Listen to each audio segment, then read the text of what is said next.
one side, there's man up, toughen up. And one side, there's be soft, be vulnerable, but not too soft and not too manly. There's a very narrow space to live in. And I think that's the zeitgeist of our times for a lot of men. It's being forced into this expression that's culturally okay, while throwing all of the great things out of being strong and masculine and all of the great things out of being soft and masculine. We do transformational combat, and it's fighting with love. If you take that away from a man, the avenue to express powerfully through his competition, to pit his skill and to pit his strength, if you see that and like, oh, those men are fighting, that's toxic. You strip something from him that has him living less in the world. Similar to the way that you can't selectively numb emotions. If I'm numbing my sadness, then I'm going to be numbing my happiness.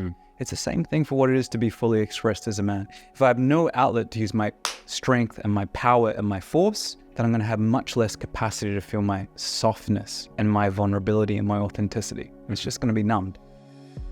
Welcome to the Heart of Man podcast, a podcast for any man seeking to live in alignment with his deepest core and lead a life of profound meaning and connection. I'm your host, Alex Lehman, and I'm here to empower you through transformative conversations, eye-opening insights, and practical wisdom. Join me now as we venture into the heart of man. Let's dive in. Welcome everybody to another episode at the Heart of Man. I'm thrilled to have James Mattingley with us here today. James is a coach and facilitator with over a decade of experience leading groups and guiding transformational experiences.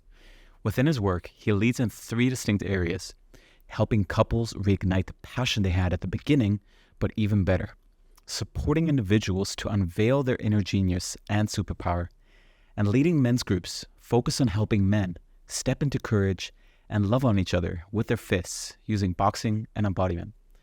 I first met James at a 3-day men's retreat I participated in. During our time together, he skillfully guided us into various different expressions through the use of boxing, embodiment practices, and partner exercises. Within our first few moments together, James emphasized the importance of fighting for our brother and not against him, speaking to the fine line of challenging each other from a place of support rather than attempting to bring each other down. What stood out for me when I first made contact with James was his ability to embody what I describe as the warrior poet, someone with a connection to his power and fierceness, but can also access his gentleness and receptivity. Within the retreat, we were consistently challenged to explore those edges of that spectrum to expand our capacity to move with agility in both. Personal favorite of this conversation came at the opening of the podcast, where James read out a poem he created, communicating the confusing messaging of who we are to be as men, and this was followed by a rich discussion addressing the challenges of men in our modern times. From there, we ranged into a wide array of topics such as keeping the spark alive with an intimate partner even when the honeymoon phase is settled in, why leading from generosity in relationship is the path forward, and why attempting to seek a purpose is not the way, and what to do otherwise, and many more exciting subject matters. One more thing I'd like to communicate before we begin is that I admitted to James at the end of our conversation that I felt off while we were speaking. I noticed myself being in my head as if I couldn't get out of the way of myself. What was underneath it was a level of shame and pressure that I was carrying from some experiences that occurred on that same day. James openly asked me why I didn't communicate this within the podcast, and I shared that while I thought about it, I believed it would take away from the conversation and the value I wanted to provide. With his words of encouragement and my personal reflections, I recognized it would have been more valuable to share it. Now, why do I say that? Because that is what was most true in that moment, and addressing that would have been, in my view, an access point to connect to a more deep and alive conversation. I'm sharing this because I would like to take ownership of that. Anybody who knows me would know how much I love this podcast and how much I desire to make a meaningful experience for anybody listening. Moving forward, I'd like to give you my commitment to ensure deeper transparency, authenticity, and a willingness to be vulnerable. Thank you, everybody, and I deeply appreciate all of you listening. And now, let's dive into an uninterrupted conversation with James and I. Stand up, walk tall, be a man. Don't lay down when you can sit, or sit when you can stand. That's it, bro. You know what's up. Eat that teaspoon of concrete and harden the fuck up. But also, be vulnerable and cry. Show your pain. The world is not your battlefield to tame. Open your heart. Speak to how you feel. It's your vulnerability that's brave. your openness that's real. But not too much, you fucking pussy. Show them only the parts they should see, the strength, the power, the invulnerable, unscared, the 6-foot cock, 20-inch biceps, and 8-foot beard. Your armor is worn for good reason. To take it off, treason. Forget about that guy. It's safe to feel here. Your inner world is to be celebrated, not feared. So open up and give yourself fully. Forget about being told to man up or that time you cried as a kid and got bullied. Exactly, you got to cover up. Protect yourself at all times. You're a man because of how much shit you can take and still stand. No. Open up. It's okay to cry. You're a man because of how much you show of what you feel inside. Be powerful, be strong and handsome to boot. Be loving and caring. Maybe play the flute. Throw axes, kill beers, fight fights. Sing kirtan, drink cacao, enjoy vegan delights. Be strong, be soft, be open, be closed, hold it in, let it out. Don't be weak, let your fear show. You can do it, I know you can. It's easy, isn't it? Just be a man. Oh my God, it just hits right into the heart. And with that, I just want to welcome all the listeners to another podcast, another episode at the Heart of Man. I have a very special individual coming here into the podcast today. My friend James Mattingley. He's a coach, he's a facilitator who leads groups and as well facilitates transformational experiences. I met James a bit over a month ago at a 3-day men's retreat called Warrior Camp, where we're actually being guided to love on each other as men through our fists. And that was an absolutely beautiful experience that I would love to get into with you. But first of all, James, I want to welcome you into the podcast. Thanks, Alex. It's great to be here. First of all, as mentioned before, I asked you before we started rolling if you can start off with this poem, and I wanted to hear what inspired you to create that poem, and what does it speak to for you? Yeah.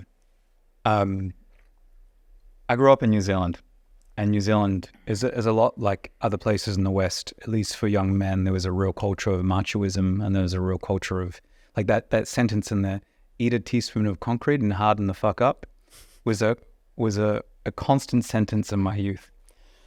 So anytime any kind of emotion was shown, it was like it's totally not okay to feel. It's just that's the message that I got since a young boy. It's not okay to feel.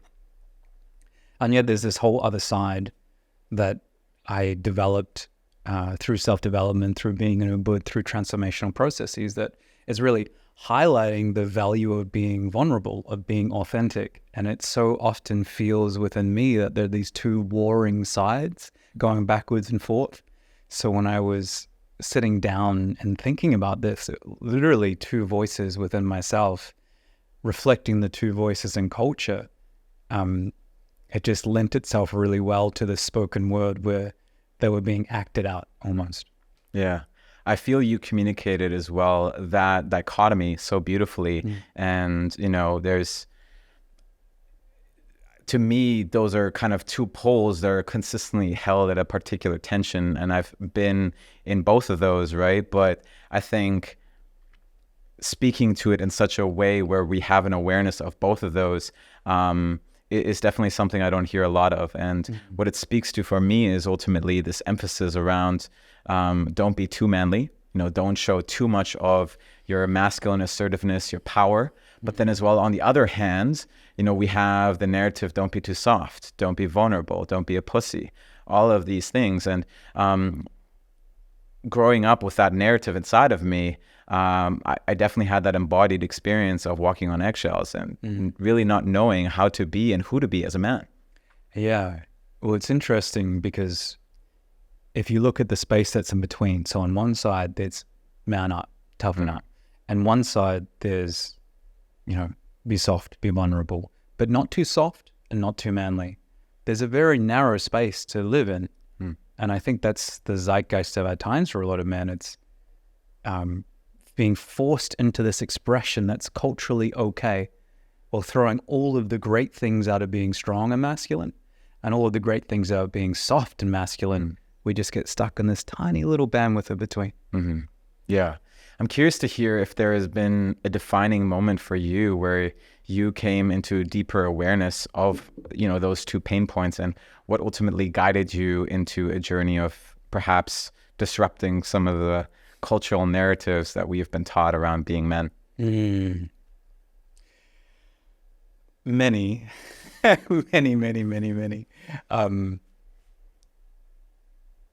I think in a large part, the understanding of what a healthy masculine is. So what I think of as a healthy masculine is being able to play all of the scales. So be able to bring a really solid strength and power when needed, and able to bring a real softness and vulnerability when needed, but not being stuck on either side or in the narrow bandwidth in between.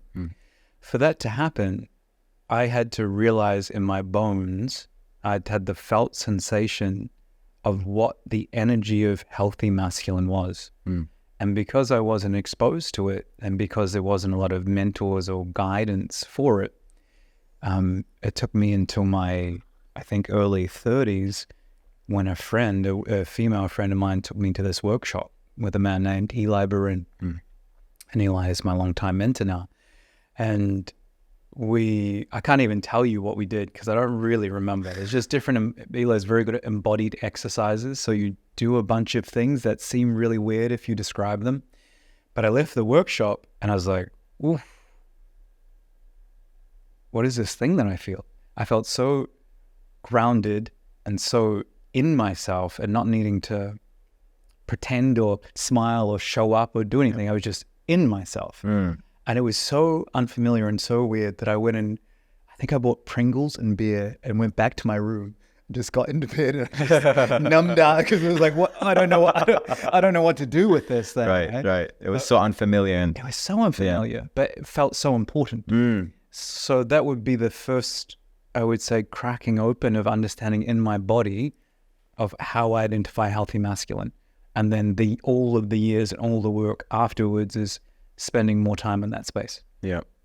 I think there's a potency that I see and hear from exploring it from that lens of, what is healthy masculinity? And then maybe as well on the flip side as well, exploring, well, what is unhealthy masculinity? And I think a big narrative that, is very present around our culture is, the term of toxic masculinity, right? Where ultimately that framing doesn't necessarily allow much space, from my experience, to really explore what it truly means to be a man. But there's also a suggestion that, being a man in itself is something rotten, right? Whereas, the terming of healthy or unhealthy, it actually provides a bit more space to really explore perhaps other facets that we may have not been accustomed to or nor have been conditioned into. Yeah, 100%. I think if someone uses the word toxic, it's very much necessary to define exactly what they mean by that, traits that they mean by that, because the way it's often used throws the baby out with the bathwater. And it's left...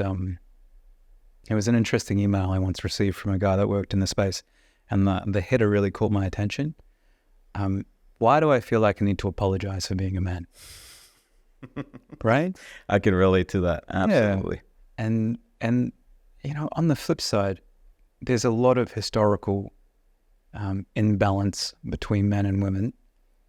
So I get the need for change. Yep. And what it means to be masculine, all of it cannot be bad, because as soon as all of it's bad, all of the good goes too. You can't selectively numb one aspect. You can't say to a man, like, we do a lot of fighting, right? We do transformational combat, and it's fighting with love. Now, if you take that away from a man, the avenue to express powerfully through his competition, to pit his skill and to pit his strength, if you see that and like, oh, those men are fighting, that's toxic. You strip something from him that has him living less in the world. Similar to the way that you can't selectively numb emotions. Like if I'm numbing my sadness, then I'm going to be numbing my happiness. It's the same thing for what it is to be fully expressed as a man. If I have no outlet to use my strength and my power and my force, then I'm going to have much less capacity to feel my softness and my vulnerability and my authenticity. It's just going to be numbed. Yeah.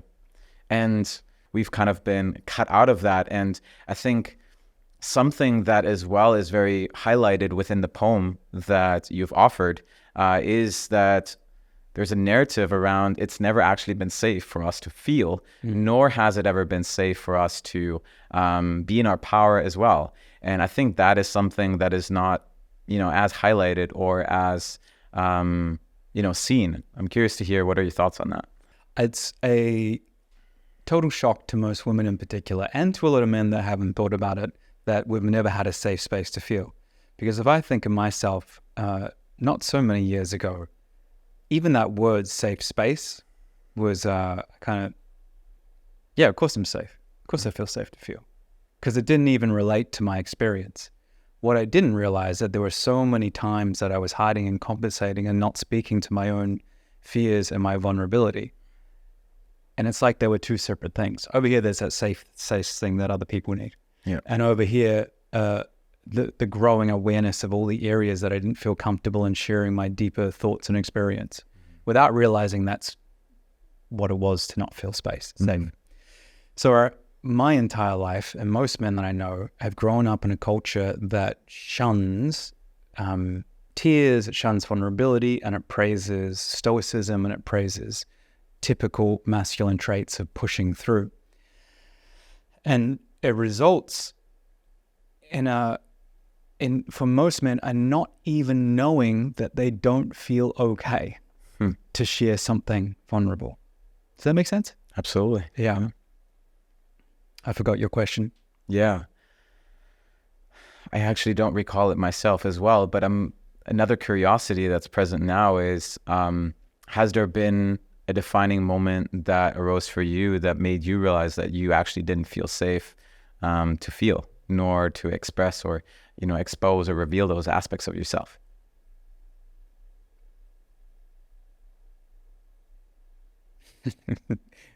There's so many. Let me give you two, one old and one recent.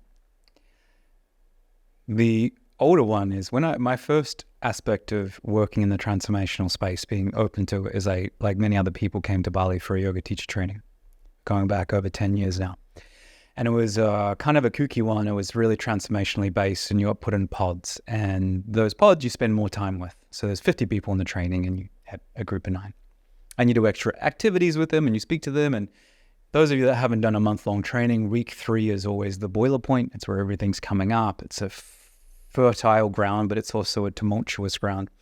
And one of the exercises was to go and do his version, my teacher Daniel's version of the hot seat. But this hot seat was, one person sits in the seat, and you get these 8 people who, on one hand, haven't known you for a long time, but also know you very deeply because of the nature of the training. And they sit there and tell you what they don't like about you. And you get to sit there with no response whatsoever. So you just hear until they're done. It's not one each. They just keep on going. And then you shake it off, and then they tell you what they love about you.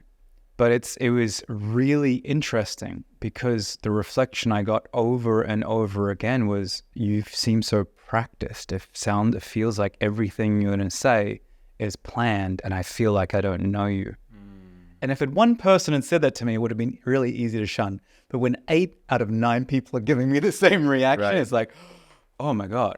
So that was literally the first realization that I built an armor of myself that I didn't even realize was an armor, by preparing what I was going to say and what I was going to do to front in a certain way, and that way avoid actually speaking to how I feel. Yeah. Right?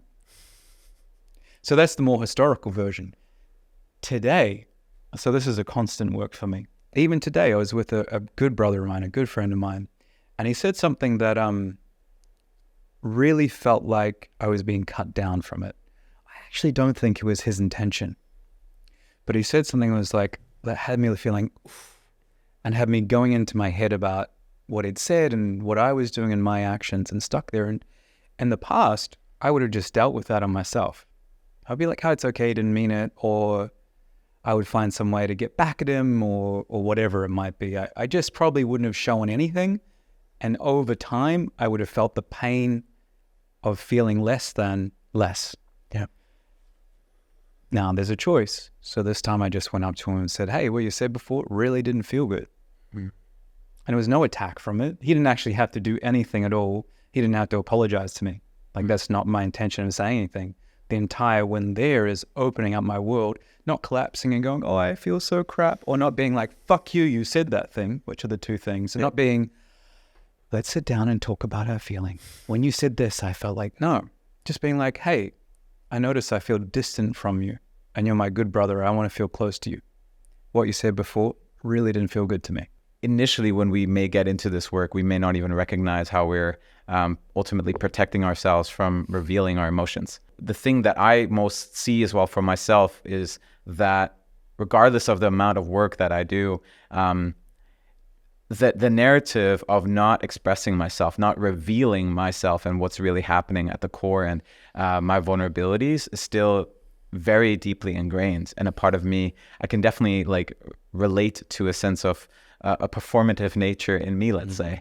I think that's definitely an element that I want to get into. But within our retreat, we spoke a lot about my desire to not reveal my messy sides, and, it definitely reminded me of that when I just heard that. So I wonder, to come back to the question, I wonder if that challenge around revealing or exposing your vulnerabilities ever gets easier or lighter, but rather it's just there's more space in between that and you have more choice now available. I think it all comes down to choice.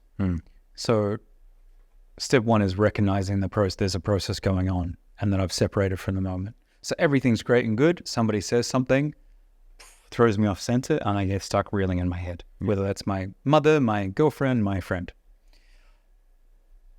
For a long time, I wouldn't even notice that. I didn't realize that there was anything going on. I didn't realize I was hurt. Instead, the narrative would be like, why did you say that? I could have said this. I went to the thinking of it without realizing that I was hurt and therefore thinking something. I got stuck in the logic. So once I realize it, that's the first step.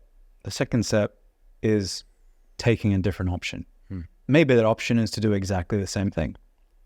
Sometimes it's wise not to speak up into the moment. There's a wisdom to that also.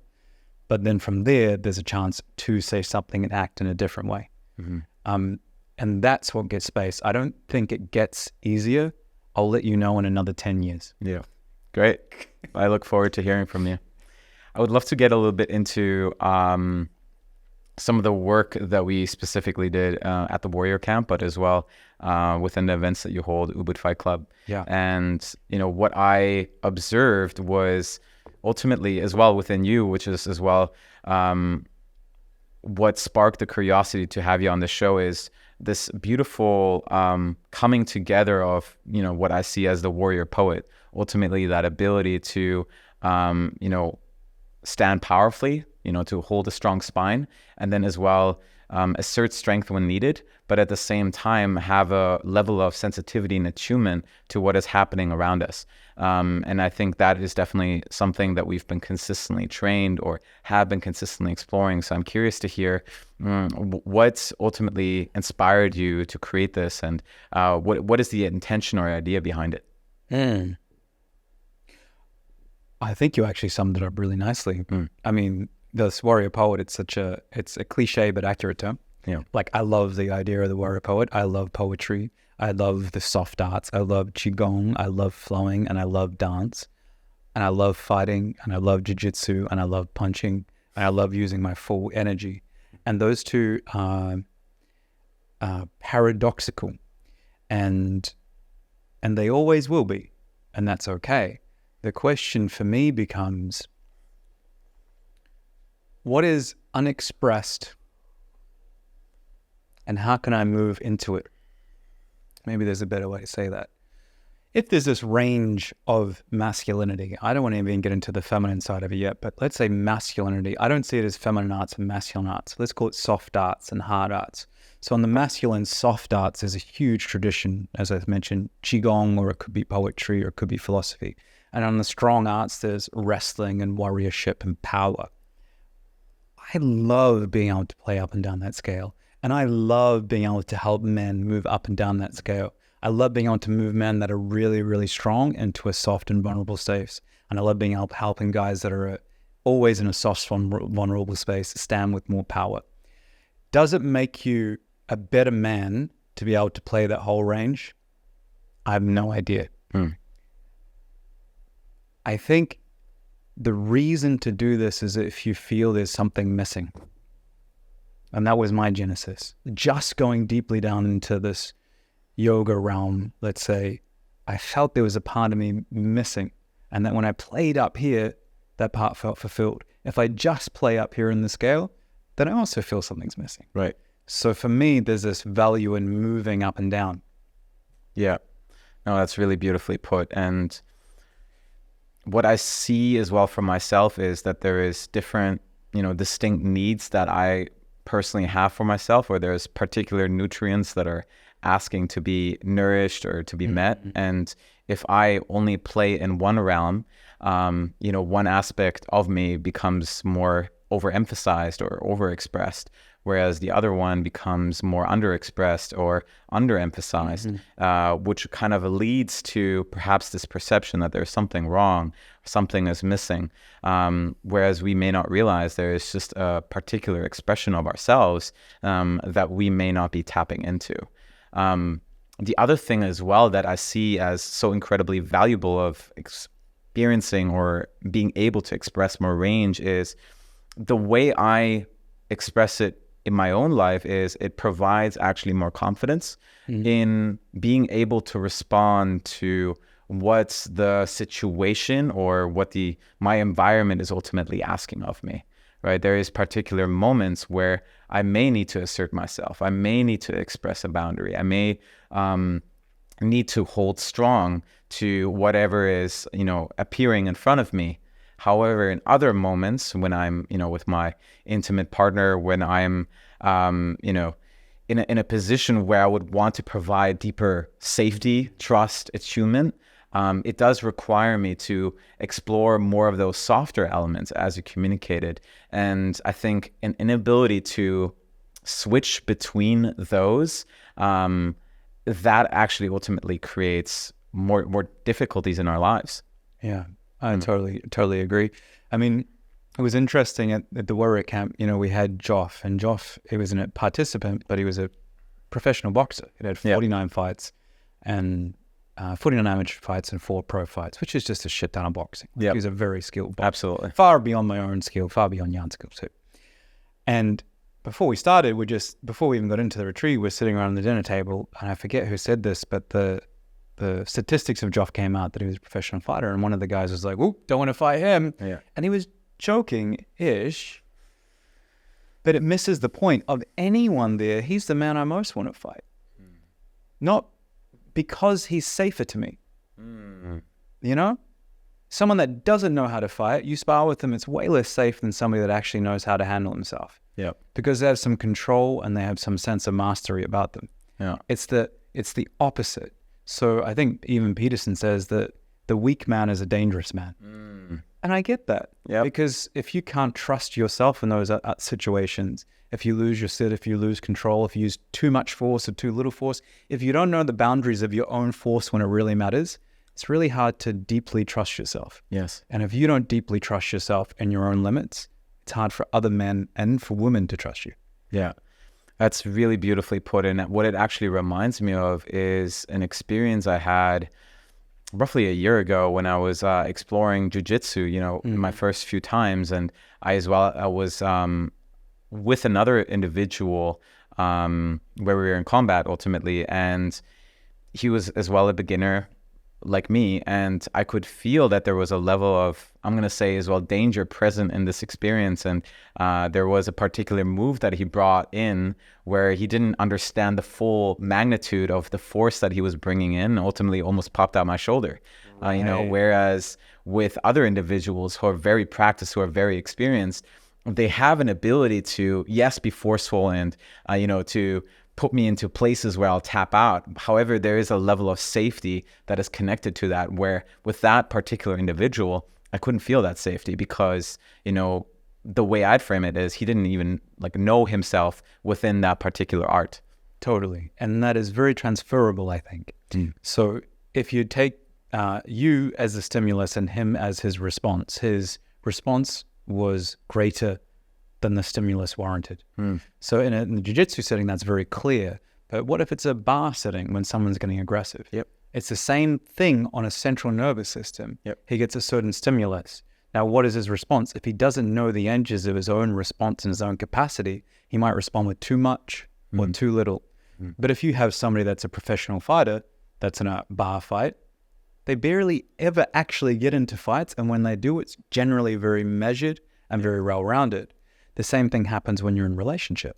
So whether you're with your partner, with your woman, and she comes at you, and that can feel much more forceful than an armbar, like to your central nervous system. Absolutely. And is your response, is it using your size and your aggression, which is an over response, or is it a massive shutdown? Is it too much or is it too little? It's the same thing. It's all in the context of training for me. Yeah. And, just hearing that as well, there's another experience that came up for me a few years ago where I was actually with a partner with whom I'd regularly, let's say, have heated arguments.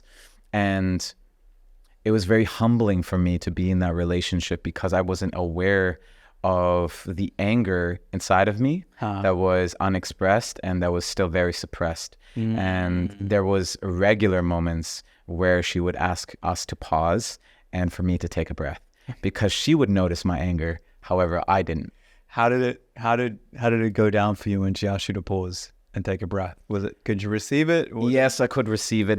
I believe I could receive it every time. It was very challenging for me to do. It's a tough pill to swallow in the moment. Even if you know it's right. Yeah. It's a tough thing to swallow in the moment. Very, very hard to do. It was very humbling for me because ultimately what it spoke to is that I don't have myself under control. Yeah. So there was something about it that was very humiliating, I'm going to say, However, it was as well very illuminating in the sense that it exposed to me how disconnected I was from my anger. Yeah. And how I needed to ultimately build a more integrative relationship to my anger and understand it on a better level, which is ultimately the journey that I went on, after that relationship ended. Right. Yeah. It comes back to the selective numbing thing. Like a lot of guys have the suppressed anger that bubbles up or it never even gets to the point of which it bubbles up because anger is one of those things that's been branded not okay, right? So why would it be okay? That and the fact that it is a misconception for most men around the root energy of anger. The root energy of anger isn't angry or violent. Well, it's not violent. It's just very, very powerful. Right. So if that root energy can be transferred and directed in a different, more healthy way, it's enlivening, it's beautiful, it's releasing, it's cathartic. But if it gets shut down as bad because that root energy is anger, instead of anger being a result of that root energy, well, you never have the chance to experience it. And if you don't have the chance to experience that, there's a lot of life force, there's a lot of joy, there's a lot of pleasure that you're missing out on because this one's tamped down, therefore the other one is too. Yeah. I want to share with you an experience I actually had 1.5 years ago where I started getting more exposed to the work that you guys were doing. I actually hired Jan for a session together and where we combined boxing and coaching. And at that time I was going through, a breakup with that particular individual that, I was speaking about. And I was in a very depressive state, and I was a very, I'm going to say, shame-filled space, feeling very cut down and humiliated by, ultimately everything that appeared within that relationship. And it was very interesting for me when I went into the boxing ring with Jan, because around 3 rounds in, I started spontaneously laughing. And it was very interesting for me because it felt like the boxing ring gave me an access point to ultimately touch that aspect of me, touch that primal energy that you're communicating. Not necessarily the anger in that moment, but I mean, there was maybe a bit of anger, there was definitely a bit of anger, some of that anger and the power. And there was a joy. There was a liberation that actually came from that experience. Like there's a primal, wild aspect of me that I have disregarded, that I've shunned away for so many years, and it's actually now getting an opportunity to express itself. Yes, totally. That's our experience a lot when we lead men through transformational combat. It's most men, unless they've been in the fighting world already, secretly terrified of being punched in the face or not so secretly. And once it happens, almost always the response is, let's do that again. Yeah, and one distinct experience came up for me right now where we had, one particular exercise where we were in the ring, all of us ultimately, and we were fighting particular individuals. And then when one person leaves, ultimately we're asked to, just tap on another individual and start boxing with them. Yeah. And it was the moment when I left the ring and I was just observing the individuals who were still in. It was just so beautiful to witness how there was such a joy in just punching each other in the face. Crazy. And, still coming from a place of companionship versus attempting to hurt each other. Does that make sense? 100%. It's a difference between learning how to fight and transformational combat. So learning how to fight is really, really valuable, but most gyms don't work on the energetic and confrontational level. When you come to do one of the trainings with us, it's not actually about learning to become a great boxer, because that doesn't happen in 4 days, right? Yep. You learn some basics, but what it's about is how you show up under some of the most intense stimulus that you'll ever have. So how do you learn? You can learn spaciousness when you sit down and meditate, right? And that's great, but you can also think about your breakfast, right? Same with yoga. When you box, if you're thinking about your breakfast and you're going to punch in the face, you have an immediate reminder that you're not present to what is going on. So there's a real test of how can I stay present and spacious in the midst of this intense stimulus, where my first reaction is either going to be to fucking go overwhelmingly into fight, or overwhelmingly into freeze, or overwhelmingly into fawn. And once you experience that and you stay in it, especially with guidance, the difference with what we're doing is that it's very clear from the outset that you're there to fight for your fellow brother and not against him. Boxing gyms, there can be a bit of that, but often you're still trying to compete. If you're an actual fighter, then you're always trying to compete. But what's it like to actually box with someone and box in a way that gives them something, that gifts them something? And that's when the smiles come out. Because you punch someone in the face and they're like, whoa, and then they punch you back. And it's a joyous thing to observe. Yes. And that was, that sentence, we're here to fight for our brothers, not against them. That was one of the first sentences that you guys brought into that training. And it's definitely a very, I'm going to say, thought reversing a way of seeing things, right? Yeah. Because within a particular experience such as that, it can be natural that, from a survival point of view, that we're there to, tear that man down, in combat, in fight. But what is it like to actually flip the narrative and come from a place of, I'm here to sharpen my brother, right? I'm here to bring him to his edge, but I'm not here to weaken him or to make him smaller, but actually to help him rise and to strengthen him ultimately. Yeah. And our own experience of fighting for most men, again, unless they've done training, is the opposite. Most men that have gone into a street fight, usually the most humiliating and emasculating times in men's life is when they've been beaten or bullied. Absolutely. Followed by incidences with women in the bedroom. Like, they're the kind of two big chain points that I notice. So most of the time the men have got into a fight that's not in a container, they've either been ashamed of how badly they hurt the other guy or how badly they've been dominated. Right. So that lives in their body. We've had guys that, in middle school that have had these deep, deep experiences, and that's what lives in their bones. So to come into it, it really is a flipping of the script. Yeah. And it's I think it's a massive test of human spirit to have your body not to react how your body first wants to react when you first get into the ring, and instead breathe and come back to that space of fighting for the man. Yeah. Yeah, it's beautifully put. And, just from my own personal experiences, I was one of those guys who was bullied in, high school, middle school. And it was definitely my initial response. Which one?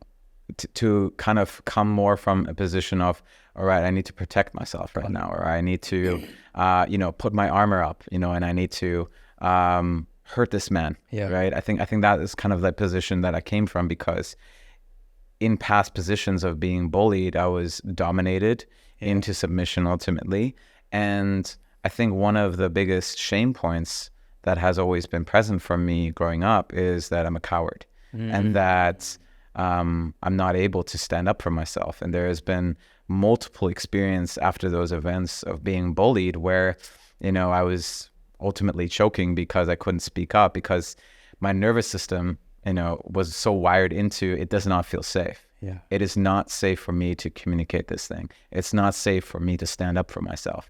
And so, which is why I believe, these experiences are so, first of all, they're so unique, but as well so essential in the sense of rewiring that experience, the narrative around the experience that we've had in the past, and really shaping a new way forward. Totally. I'm curious to hear, what do you see as most challenging for a man? Is it more that connecting to their power, connecting to that sense of innate primal energy, or is it more tapping into the sensitivity, the vulnerability, the aspects of themselves that they may not want to expose to others? It's totally conditional on the man. Where they're at in life and where they're at age-wise as well makes a difference. But particularly just where they're at, every man will need a different alchemy to address, because they'll be at a different place along that scale. I'm curious, have you observed any patterns or anything distinct around that? As a general rule, I would say at either end of the spectrum, it's very challenging for men to speak from vulnerability without collapse. So the guy that's all the way up and the What's the difference, just to clarify for our listeners? there's so few examples of it in culture. So we have when I was growing up, it was Arnold Schwarzenegger and Sly Stallone, and now it's more, I guess, Vin Diesel or that kind of archetype who never shows any vulnerability and they kill whatever gets in their way, right? So there's no example of what it's like to be, that's only strength. There's no softness to it. It's not realistic. And then the other example I had growing up was Chandler. And then we had more of the yogi flowy type, be with the feelings, and there was not a lot that went in between. The only real example I can think of that's in movies, have you seen Gladiator? I have, absolutely. I think this is a great example. So there's a moment where you got this character that's uber classically masculine. He's strong, he's a warrior, he inspires loyalty, he's respectful, he has a strong sense of morality to him. And there's a moment that he's standing there and tears are just totally streaming down his face. But he's not collapsed into it, and he's not plastering over it, and he's not pushing through it. He's fully feeling that thing with his full belly and with his strong spine. Yeah. What arises for me is that I think I see a similar theme as well of when I hold breathwork circles, when I see individuals breathing, they may prop over the response that they're having to ultimately hide away what they're maybe experiencing, or they ultimately fall into that experience so deeply that they have lost, complete ground or complete center to that experience. Neither of those ultimately allows them to, I'm going to say, authentically be in relationship to that experience of what they're having. But actually it requires that middle way ultimately. Yeah. So one thing that I'm really curious to hear more about is, within some of the work that you as well do in relationships, I would love to actually pivot more into that conversation. I would love to hear, first of all, what are some of the main things that you work on? I'm aware that you're as well working with your wife around that. Yeah, we do couples coaching and we do lead retreats for couples. And I would say the main area that we work on is intimacy. So we work with sex and sexuality. We also work with communication, but really we use coming together intimately, physically, to explore as a microcosm that expands and shows up everything else is going up in relationship. What do you see as some of the main challenges that usually present themselves? I say the main challenge is just that relationships are fucking hard. Absolutely. No one in the history of humankind said relationships, they're easy. Relationships are just hard. So the main challenge is just that they are hard. You can get more granular and go, well, what is some of the more main patterns that you notice? And for us, because we work within the intimacy realm, well, it's couples turning into more friends than to lovers. For whatever reason. It's one couple feeling hurt and resentful and not expressing it, usually from initiating and not being received. It's the massive taboo around sexuality that has neither of the people involved asking for what they want and just suffering along with whatever they're experiencing. And it's the cultural narrative that sex and intimacy just dies down over time. So if you're not being intimate for weeks or months on end, then it's just normal.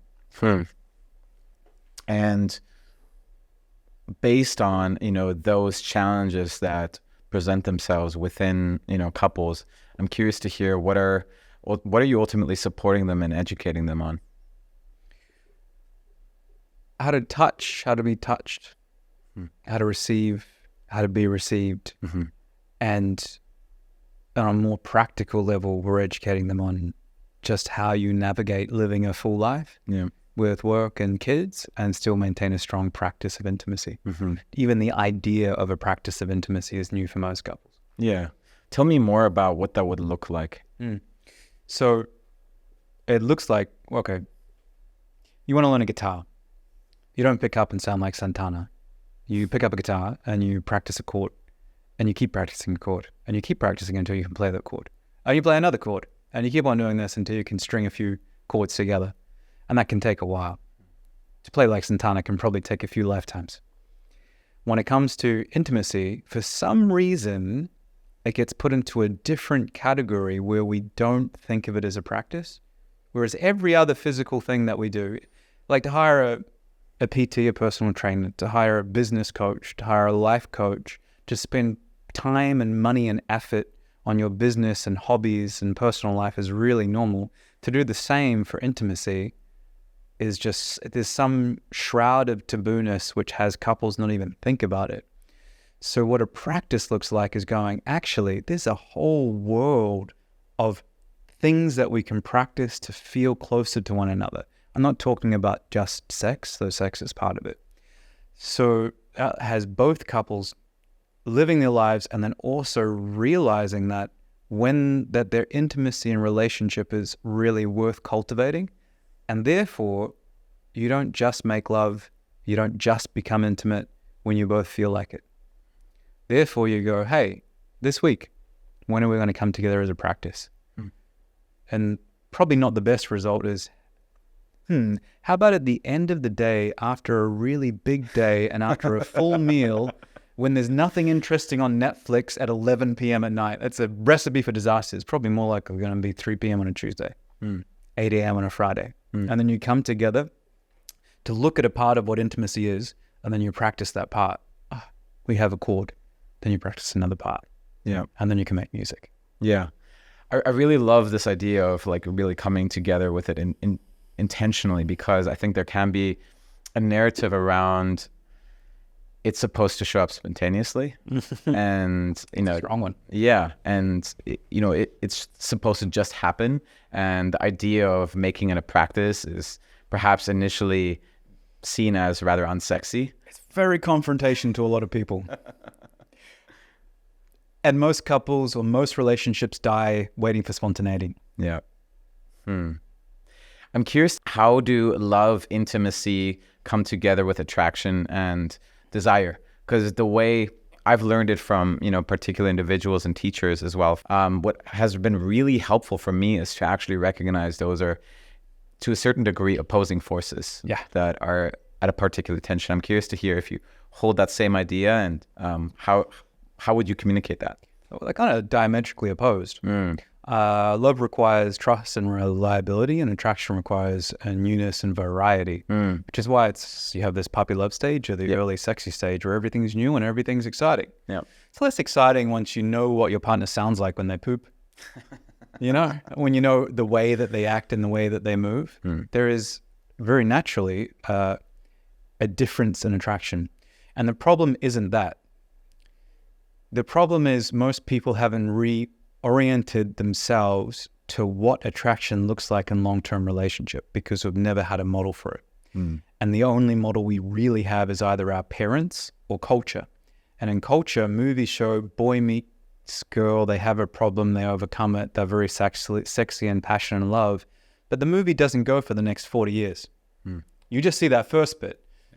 On top of that, you have your lived experience. So newness and variety. Well, the first time that you started masturbating was very new and very exciting. You discover porn, very new, very exciting. First time you're with new lovers, that fumbling amazingness, and your body learns, sexiness, it has something to do with this flavor is sexy and it's new and it's exciting. And then maybe it peters out and you break up with them and you find a new partner, or even just the act of finding a new partner is new and exciting. So again, then you find a new partner and it's all new again. So it's sexy and exciting. So what happens over years of doing this over and over again is that you have a wiring in your body that newness equals exciting. It lives in the muscles and it lives in the bones. And this is a real challenge if you expect it to always feel like that, because it won't for the aforementioned reasons. So the question becomes, well, what do you do about it? And what I believe is, as a couple, you have to come together and create a new erotic vision. You have to understand why it's important to be intimate. It's not just a stress release. It's not just a sleeping pill. It's not just because you need to have intimacy. Actually, when I have a strong practice with my wife, I feel really powerful and I feel really deeply in myself. If my day's been really stressful and we come together and we make love or we have a practice, afterwards I feel powerful and I feel connected and I feel I can take over the world, and she feels like my teammate. She doesn't feel like somebody that's opposing. So all of a sudden, it's not, do we watch Netflix tonight instead of making love? It goes, actually, do you want to feel powerful and like a team and want to take over the world? And if that's the case, then what's required is a plan to get there. And the way to get there is through practice. But it's a new erotic vision that's required, not tips and tricks. It's not 10 things to do with an ice cube. It's actually, how do we orientate our life towards a deeper understanding of what attraction is? The last thing I'll say on this rant is that once you go down the route, it's an endless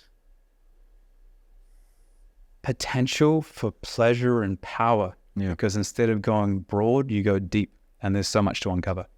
How would an individual who's very new to all of this perhaps start to bring elements of a practice of intentionally, coming together with their partner? What could that look like? I think the very first step would be to include your partner in the conversation. Be like, hey, I really want to feel closer to you. I really want to have my body near your body regularly. And I want to practice becoming a better lover with you. Are you open to it? And if they are, then you put something in the calendar. And from there, it can help to read, listen to podcasts, to get a coach, to go to trainings. Sure. How do you usually navigate it when, perhaps, as you've already mentioned, when resentment builds up, or when there's maybe a lack of connection, a lack of maybe even safety to open up? Because, from my own experiences as well, in being intimate with partners, when the lack of safety is present, there is not usually an openness to be intimate. The way that we handle it and the way that we teach it is that we create a container to speak to the feeling that's underneath. And it's perhaps too complex to go into in a conversation. Maybe if Megan was here, we could demonstrate it. But basically, when resentment builds up, it can be really challenging to open up. And there's different types of resentments, but if it's something deeper causing a closure, then there's ways that you can speak to what the Irish would call the river beneath the river, the hurt that's underneath the thing. Because it's almost never about the biggest argument I ever got to Megan, one of the biggest I ever got into Megan over, was that I used the wrong sarong on the massage table. And it was one of our, it transpired into one of our largest, deepest, most painful arguments. Of course, it was nothing to do with the sarong. I'm curious to hear what was the actual, if you're open to sharing, what was the actual pain point underneath it that was attempting to be communicated with the conversation around the sarong? If I remember correctly, the pain point was that Megan wasn't feeling seen or witnessed and appreciated. Right. And the fact that I used her ceremonial sarong instead of a regular sarong was the straw that broke the camel's back. Yeah. So then she lashed out from a very hurt place. And her lashing out hurt me. And like most men, the feeling is kind of like, I don't know what I did. Yeah. I don't know what I did here. I just used the sarong. Sure. I can use a different, I'm trying to argue logically without actually realizing what's going on is a totally different conversation. So mostly with couples, if we're coaching them, we guide them to the second conversation, the one underneath. And then we give them structure and containers where they can speak to the second conversation. And there needs to be a container because otherwise it just spirals out. Yeah. And hearing that, I feel that there's a lot of gifts that can actually reveal themselves from even such a conflict, because it exposes particular needs or particular desires that are present for the individual, that they may not even be able to consciously express until the pain point, is there, which is maybe wanting to be appreciated, wanting to be seen in a particular way. And those arguments can actually bring those to the surface so they can actually intentionally be worked on. Yeah, I think relationship is or can be the deepest form of spiritual growth because you come together in these complex jigsaws that, like, have you ever just noticed that your partner knows exactly what to say to piss you off? And there's a very clear reason for that. It's all to do with childhood. So you happen to have this partner that knows how to do or say the one thing that just drives you fucking crazy. And if you're like most couples in the world, you just work with a coping mechanism. You'll numb it out. You won't look at it. You'll come into some kind of behavior that, for want of a better word, is a toxic dynamic between the two of you. If you instead decide to go into it and work with it for this exact reason you're speaking of, it has the potential to be the catalyst to grow deeply. You have the capacity within it to have these old triggers seen and approached in a new way that's extraordinarily healing. I can give you two examples. Please. One is, in most couples, there's one person that goes towards conflict and there's one person that goes away from conflict. I am the latter. I went away from conflict. So a lot of my journey is being able to go into conflict. At the beginning with Megan, who loves going into conflict, she would come at me pretty intensely and she would notice somewhere that my limit has been reached and gone over because I begin to get cold and I begin to shut down and I don't know what to do. Right. And halfway through that, if she noticed this, she would do something magnificent. She would wink at me. But Megan can't wink. So she does this kind of... And just that, in that moment, is enough to... Oh, this isn't life or death, which is what something very old in me was saying. Yep. It's actually a chance to practice. Yeah. It's a chance to be there. There was space brought into it. So that's one beautiful example, because over and over and over again, suddenly my system has a new story to work with. Yeah. The other one, which is where sex and intimacy gets to turn into real magic. I grew up with a very, very strong narrative of the gentlemanly good guy. So I didn't bring forward a lot of dark energy. This, of course, translates to the bedroom because it's a microcosm. What some men won't realize is that most women crave a dark, powerful energy when it's held with skill and constraint to some level. It's very, very erotic for most women. And in this particular container with Megan and I, there was space to practice this energy. She was aware of what was going on. I was aware of what's going on. So in the bedroom, we have moments where I can go into this powerful dark force that lives within me, express it in intimate lovemaking or otherwise, and that ripples through the rest of my day. It's not like, oh, we have this 2-3 hour practice and that's it.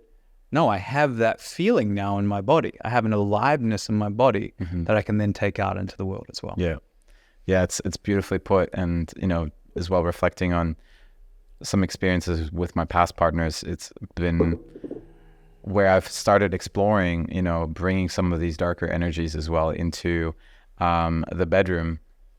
I saw the value of that as well going into my workday, or ultimately going into a conversation where I needed to be more directional, or I needed to provide or bring more leadership.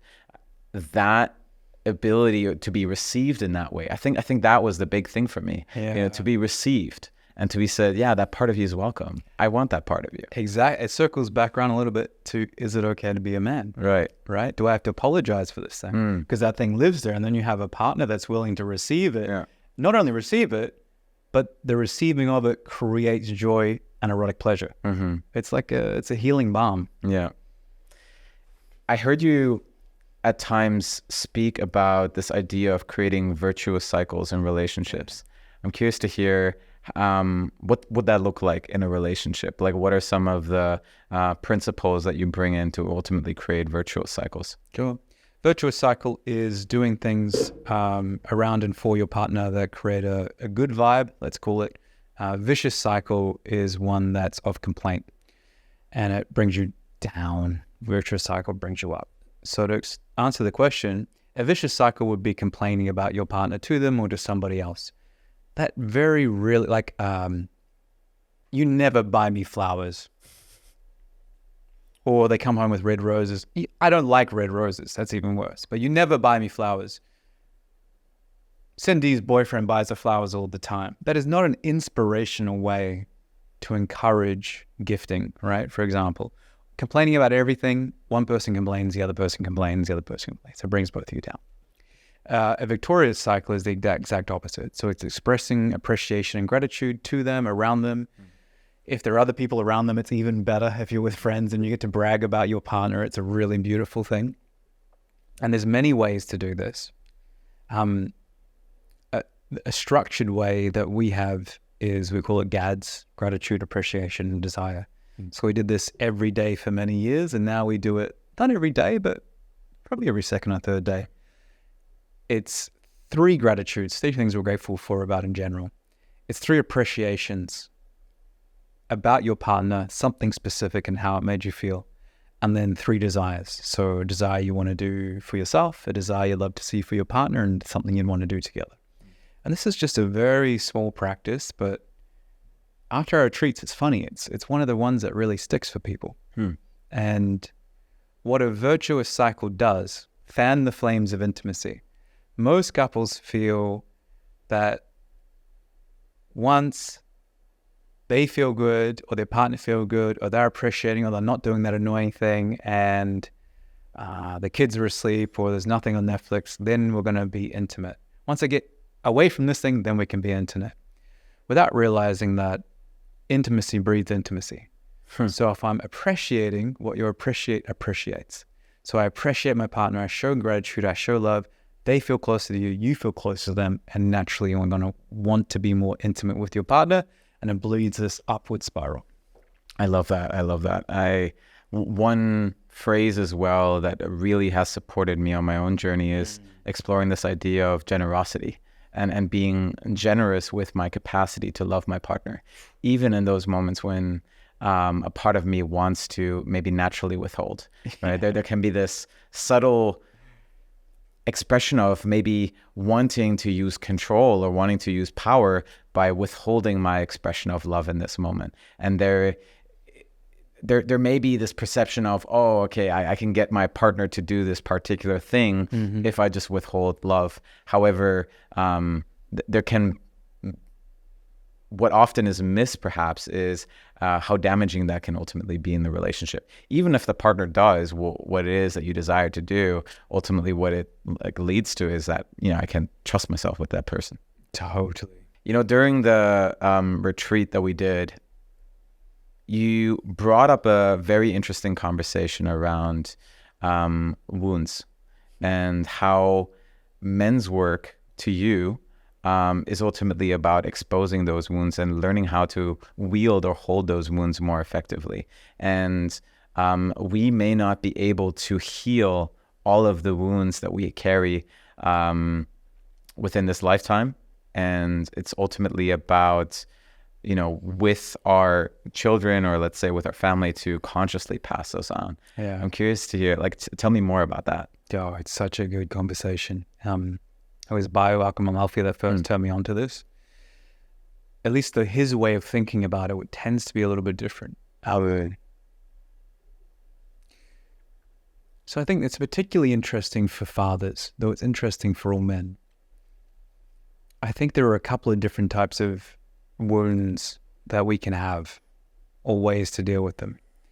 The first is wounds that we don't know we have, and we may never know we have. The second is wounds that we know we have, and we can actually heal. And the third is the wounds that we know that we have, that actually we can't heal in our lifetime. It's just something that we live with. Those are the ones that David Data would say, the best thing that you can do is to have a sense of humor with them. And when it comes to your kids, those are the ones that you want to pick up, pass them over, and maybe even dig a knife and stir them up a little bit to be like, hey, this is the thing. I've tried really hard, but actually I can't do this. I don't know how to do this. I don't have capacity to do this. So it becomes a wound for them that they're aware of. It doesn't go into the category of total unawareness, and it gives them a chance to do something with it from awareness and not from a hidden shadow. Yeah, beautifully put. And within the retreat as well, you shared a wonderful story that really stuck with me, which ultimately highlighted the importance of having those wounds and how they actually bring intimacy and connection and community. Can you tell us a little bit more about that? Yeah, well, my nickname from my first spiritual teacher was Teflon. Teflon. I think I mentioned this at the retreat. You did, yeah. Just because everything slid off. It refers to what I said before on my first yoga teacher training. It's because I was so poised and so structured and so eloquent in what I was saying, because it was all fucking rehearsed, that nobody could stick to me. And this part of me wanted connection and closeness and to some level of adoration. So I thought the more perfect I could be, the more people are going to adore me and like me and want to be around me, which is the total opposite, because nobody wants to be around somebody that's perfect. There's no humanness in them, right? It's really hard to have deep connection when you have the 20-ton shield of perfectionism. What then went for the next decade and continues to this day, because it's still something that's alive in me, is releasing that shield of perfectionism, is allowing myself to be messy. It's allowing myself to not know what to say and not know what to do, and for that to be okay. It's allowing others to see my fears, which are my weaknesses. I'm curious to hear if, based on what you said before around the three, I'm going to call them stages of wounds. If that is a wound that do you believe that this is one that you're able to heal within this lifetime? What are your thoughts on that? Yes, I think I can. I think I've made huge progress in releasing that shield. So there's this wound of protectionism, and it'll be degrees. So I don't know whether I'll ever be a fully open, messy, bleeding heart. Sure. But yes, now, can I heal the things that caused the need for protection? Right. I don't think so. Yeah. I think maybe the best thing I can do is a sense of humor. Yeah. Yeah, I love that. I can very much relate to that pattern of perfectionism, and I would say it's my biggest pattern, you know, around not wanting to reveal particular aspects of me. And I think the way how it often portrays itself for me is a rather coldness sometimes, or being more distant, aloof. Yeah. And I think there is this maybe subconscious kind of like way of going about it, that if I don't show up in this moment, or if I don't expose myself, then people will not see that I'm human just as they are. I'm imperfect as they are. And it kind of keeps that perhaps illusion of I can be perfect in some way alive. So it was very interesting as well for me to consistently drill into that particular aspect of me within that training. I remember one distinct moment when Jan and I were paired up, and I don't actually remember the exercise that we did, but there was a moment when he paused me actually, and he ultimately spoke to, you know, me being so serious. And he kind of just, it wasn't in a way where he was judging me, but it was like, just smile, man, just have fun, you know, just be playful. And it was a moment where I was like, something in me just loosened up. Yeah, I remember. And there was something about it that was just so, I'm going to say liberating, because, okay, my humanness is being asked for. My humanness is actually welcomed here in this moment, and it's okay. Yeah, and I remember this moment, and I also remember what happened next, which was another man went, and a man that was a participant was good-naturedly giving the man advice, and they said, smile more. And actually, I don't know if it was Jan, or I think it was Jan, said, no, not for this man. Because the man after you, that wasn't the medicine that was needed in the moment, right? And in your case, this was the medicine that was needed in the moment. Totally, yeah.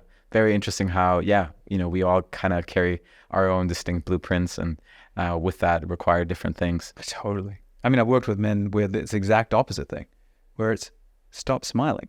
And as soon as I've been in the ring with a man that was smiling, because it's a fawn response, fawn being like pleasing response, he started crying.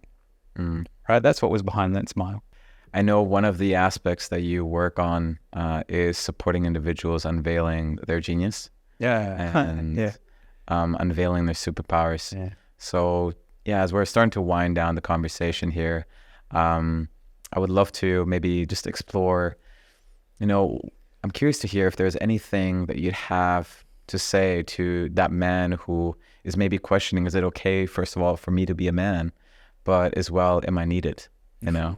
Because I think that's a big narrative that a lot of men hold, that, you know, I'm not needed here anymore. Yeah, I think the darkest days for a lot of men where they feel like they're not giving anything of service in the world. Well, first of all, you are needed. And it requires poetic license, this conversation, this part of the conversation. And I feel like, can I preface it? Please. Okay. So there's a lot of men in relationship, like I was at a point of time, that had a lot of trouble fully committing by saying something, I'll love you forever. I'll be with you forever. Because the rational brain goes, well, I don't know what's going to happen tomorrow. I don't know what's going to happen next week, which is very logistically true. So that's the language of logistics. What it requires, love and romanticism, requires the language of poetry. So it may not be, I'm going to love you forever. It may be, I'm going to love you as long as there's water in the oceans.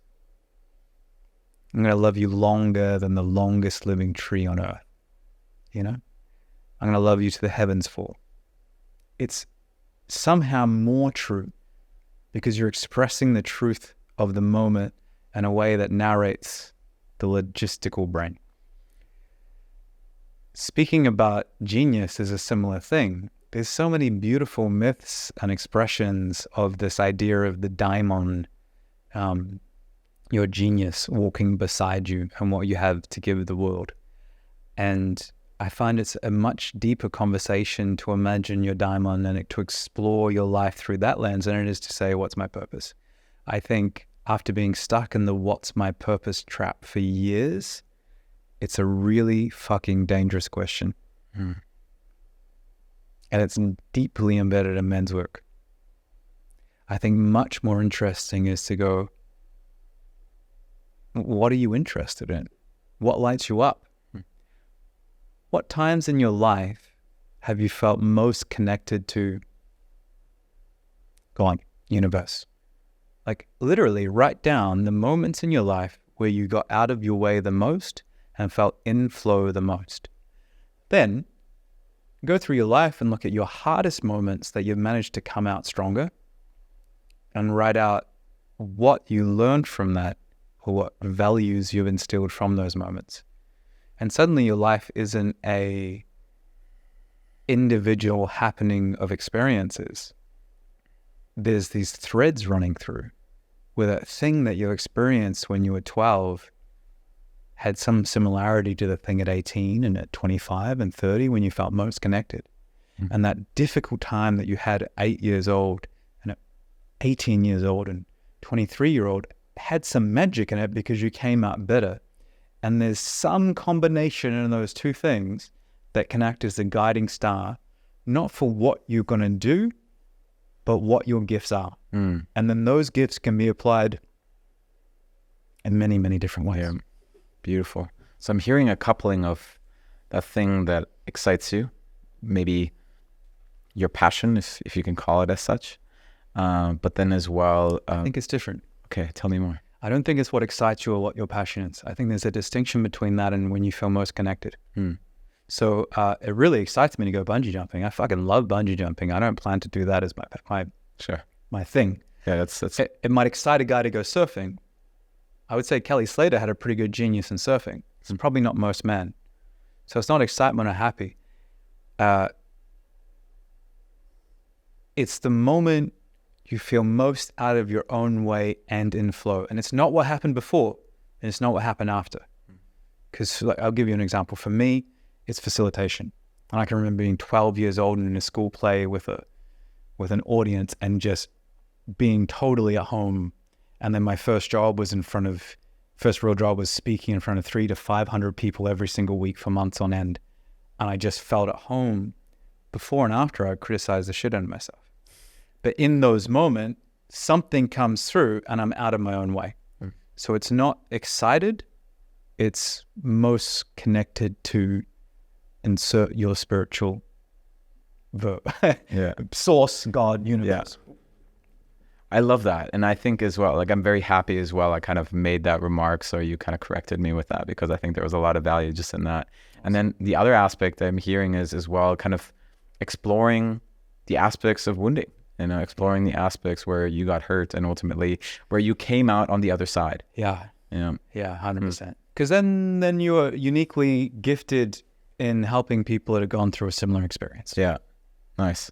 I love it. All right. Well, we're slowly winding down with this conversation. And first of all, I just want to thank you for coming on. And I feel there was a broad, range of different topics that we discussed, ranging from men's work, our wounds, relationships, and then as well, our genius. So I just want to, first of all, thank you, for the work that you do. And thank you as well for your commitment to this work. And really honor you in that sense that what I really admire is that you really carry, as mentioned, those that ability to hold those different poles, and ultimately carry that ability to hold strong, but as well carry that coupled sensitivity. And I feel there isn't enough, expressions of that, unfortunately, in the world. Thank you, brother. I deeply enjoyed the conversation and your unique and insightful questions. I felt it flowed very clearly and smoothly the whole time. Beautiful. Well, I'd have one parting question for you. Sure. So this podcast is called Heart of Man. And ultimately, the idea behind the podcast was that for most of my life, I was most disconnected from my heart. And so a pursuit that I'm on is to ultimately explore what is within the heart of man. So I would love to hear what enlivens you most in your heart and what drives you at your deepest core. And one to two sentences. Question at the end. That's it, bro. Repeat the question for me. What enlivens you most in your heart and what drives you at your deepest core? Okay, the first thing that comes up is enlivens my deepest heart is is some kind of facilitation or group / my daughter and my wife. And what drives me at my deepest core is trauma. I didn't expect that one. Maybe not my deepest core, but that's the one that came up. I'd say what drives me at my deepest core, it kind of is trauma. It's kind of it's this deep curiosity to expand. I love that. Where can our listeners find you? On Instagram, though I'm not so active these days, which is james.mattingley, and my website, jamesmattingley.com. Beautiful. And is there any offerings or anything that you would like our listeners to know about? Anything that's coming up? We have another warrior camp already on the books for May next year, and you can find that on my website or on Jan's website too. Awesome. Didn't know that you guys are doing another one. Already logged in. Okay, beautiful, man. I'd be curious to come in for a second time. Oh, I'd love to have you. Yeah. All right. Thank you all listeners for coming into this podcast today. And until next time, wishing you much love. Thank you for listening to this episode. Your time and attention is truly appreciated. If you enjoyed the show, make sure to subscribe to stay tuned for my upcoming episodes. And in case you know somebody who would find this episode helpful, I encourage you to pay it forward. Finally, if you've personally been receiving value from the show, one way you're able to support this podcast is by leaving a 5-star rating and a written review on Apple Podcasts or Spotify. Not only does this help more people find the show, but it also supports me in bringing more incredible guests on for the future. I'm your host, Alex Lehman, and until next time, signing off.